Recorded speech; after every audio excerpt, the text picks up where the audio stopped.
Hello everyone, this is Remlays from 40k Theories, and welcome to the July 2019 edition of the Patreon Q&A sessions. As always, if you would like your questions answered, then click the link in the video description below and help support the channel by becoming a patron. Now, let's jump into the questions. Brandon A asks, if a champion of Slaanesh is able to impress her enough to give them a reward, and it is to forgive the mask, will Slaanesh do it, or at the very least give her a chance to redeem herself to her? I'm not entirely sure, to be honest, considering that the mask was cursed just because she tried to cheer up Slaanesh. I can imagine Slaanesh being quite, petty in that regard, so I doubt it, but at the same time it's not entirely impossible. Which legion do you believe that the Marines Malevolent hail from? I plan on doing a genetic heritage video on them in the future, so I'm not going to answer this now. What are the chances of the Soul Shards of Horus being stolen from the Chaos Gods by Malice? Admittedly, incredibly unlikely. While Malice is a god, admittedly a minor god, but still a god nonetheless, I doubt Malice would have the power or the skill to actually, infiltrate the heart of each of the Big Four's domains to steal a Shard of Horus. So honestly, I don't think it's possible for that to occur, but that's just my opinion. Brent Feast asks, what would you say is the biggest and or most annoying 40k lore misconception you know of? Probably the order of the Chaos God's creation, because there are still a lot of people who are adamant that Nurgle came first, even though the majority of sources state that Khorne came first. See the old Realm of Chaos books, see the 2nd edition Chaos Codex, hell even the Demon's Codex says that Khorne was the first amongst them. So yeah, that. Austin Horner asks, could Angron as a demon prince have the Butcher's Nails removed? And if they were, how would you suspect it would affect Angron's status as a demon prince of Khorne? Honestly, I don't think the Butcher's Nails are capable of being removed from him at all anymore, considering that, Angron is now a warp entity, and the Butcher's Nails are still part of his form, just, as a warp spawn form, essentially. So no, I don't think it's actually possible for them to be removed. If they were removed, since he's a demon of Khorne, not much would probably change. Kaiba asks, do you believe that the unification of the Night Lords to attack Craftworld Ulthwé could become a big event within the near future of the lore? It has been, alluded to a lot, but I doubt at this point it's gonna pay off, to be honest. As much as I want that to be a payoff, I doubt there will be. Sexual Yeti asks, does Belisarius Cawl have a large following of innovators within the Adeptus Mechanicus, and thus is causing a wave of reform to occur, or is he a rogue agent who is simply so useful and established in the Mechanicus that they can't get rid of him? Honestly, I don't think anyone really knows at this point. I think it's more leaning towards the possibility of him being essentially a rogue agent.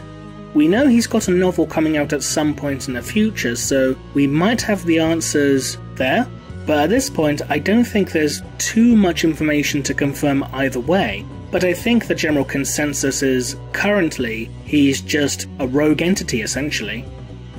Voice of the Emperor asks, do you think Yvraine could awaken the lion, because he might be in a coma and not simply asleep?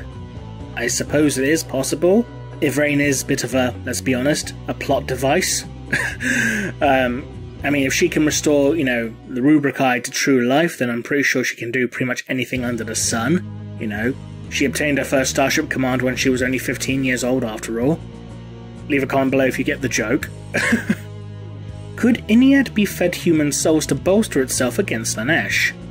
I suppose it's not completely impossible, but at that point, why would you want to? Considering that, if you say that a human soul is the equivalent of a burning torch that you see people, in Game of Thrones carrying around in dungeons or whatever, that's a human soul, okay? An Eldari soul, by contrast, will be like the massive bonfire you have on Guy Fawkes Night.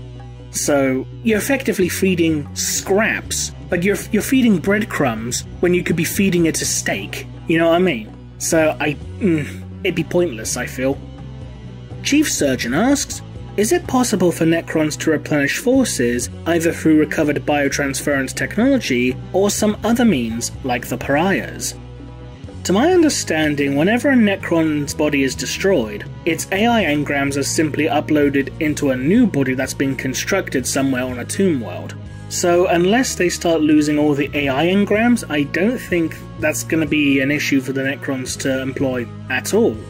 As for the Pariahs, their status is a bit iffy, to say the least, because they have not been seen or heard from since 3rd edition, so I suppose it could be possible, but I think it's leaning more at this point towards the fact that quote-unquote Pariahs never even existed, or something to that effect. That guy asks, does Nurgle also create psychological illnesses as well as physiological ones? Oh, that's a really good question. I'm not entirely sure. If there are certain diseases out there, like certain viruses, bacteria, that actually cause mental deficiencies or whatever, then yeah, I can imagine Nurgle having had a hand in their creation. But if it's something more akin to a mental illness as a result of a hardware error, so to speak, as opposed to a software error, I don't think so. To put it simply, I suppose it depends mostly on what type of mental illness it is. Albrick asks, would a cult of humans worshipping alien races or technology fall under the purview of the Ordo Hereticus or the Ordo Xenos? To be honest, I think it would actually fall under both their jurisdiction. Kinda like in the same way, if you have a chaos cult summoning demons, then you'd have both, the Ordo Hereticus and the Ordo Malleus involved, because heretical cult and demons, both their specialities, put them together, take it out, job's a good un. Are there specific examples of the respective foods consumed by the Eldari and Tau? There have been, yeah. In the Aounshi short story, Aounshi drinks a cup of fish juice. I wish I remembered the name of the actual broth, but yeah, it's basically like a fish soup or fish juice type thing. So you can just imagine, if you've ever seen Surf's Up 2, with the Mr. McMahon otter just sucking off the fish, I can imagine it being like that. I know, it's horrible.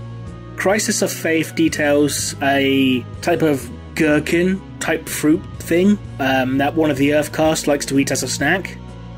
As for the Eldari, in Fulgrim's novel, and by that I mean, novel Fulgrim, not the Paladine Phoenix, the Eldari hold a big feast for the Emperor's children, and Eldrad's eating a bowl of fruit, and when he's asked as to why he's not eating any of the meat, Eldrad says that the meat is far too rich for him at his age.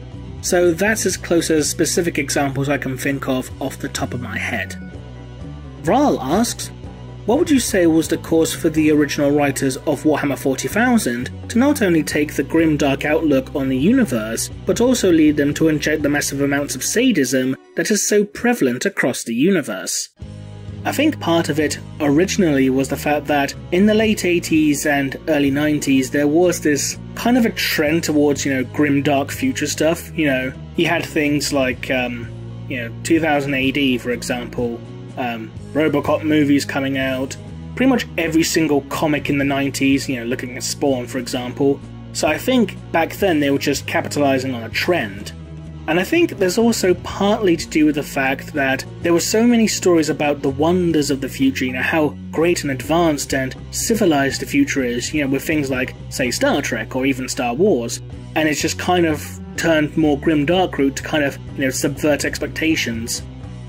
Given that Article 13 is being implemented and may most likely impact your channel on YouTube, thanks for reminding me, I hate EU for this, are you planning to continue your work should this come to pass?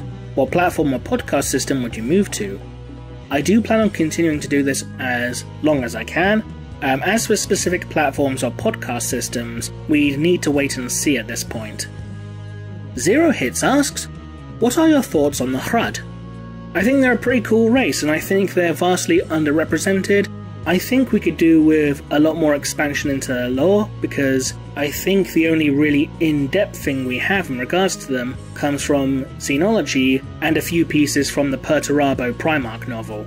So there is a lot of interesting potential in regards to the Hrud, and I wish Games Workshop would capitalize on it, to be honest. Kenneth asks, are there any 40k characters that you consider to be absolute unredeemable monsters? Corphaeron and Erebus, they can go fuck themselves. And finally, Darks asks, if 40k was to get an anime series, would you prefer Horus Heresy, Somewhere in 30k, 40k, or Post-Cicatrix Maledictum? And who would you put as the main character? I would pick none of them. I would go for a Cal Jericho anime, because Cal Jericho is awesome. And let's be honest, he's pretty much an anime character at this point anyway. I mean, he's got the crazy hair for starts.